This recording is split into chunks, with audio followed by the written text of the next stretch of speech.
Now, just possessing marijuana can mean a year in jail.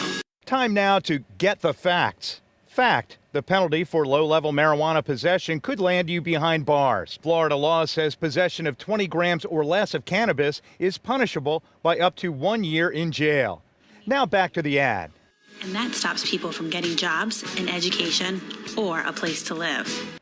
The ad was posted online on the Facebook page of the American Civil Liberties Union, or ACLU, of Florida, which claims to be fighting for all of us. But it appears the ad is fighting for a candidate running for top prosecutor in Orange and Osceola counties. Monique Worrell, one of the 4 Democratic candidates for Circuit 9 state attorney. Monique Worrell is the only state attorney candidate to commit to ending low-level marijuana convictions.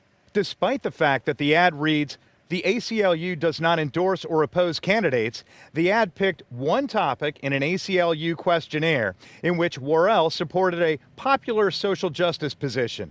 Belvin Perry and Ryan Williams both said no to ending low-level cannabis prosecutions, citing state law. But the ad is misleading, and here's why. Although Deborah Barra did not answer the questionnaire, she did answer the question, agreeing with Worrell in the ACLU's own debate. My focus will be on crimes that will actually inhibit public safety, and I don't believe that marijuana is one of those. We're not prosecuting misdemeanor marijuana. And so any case that comes into our office that is for possession of cannabis, which is marijuana, the state attorney's office is not prosecuting. Even the moderator concluded, I think you heard agreement among most the 4 about simple possession of misdemeanor marijuana.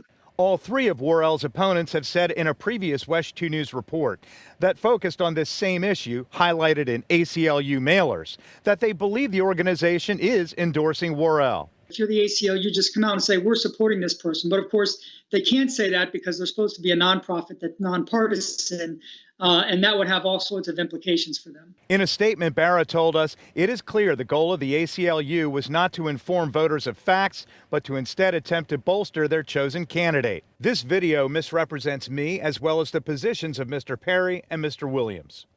Perry tells us it is quite evident that the ACLU is no longer an independent informational body, but an organization misrepresenting the views of the candidates it opposes. The ACLU denies that it is endorsing Worrell, and her campaign has declined comment to WESH 2 News on her opponent's belief that the ACLU is helping her to try to win the state attorney's race. In Orange County, Greg Fox, WESH 2 News. And be sure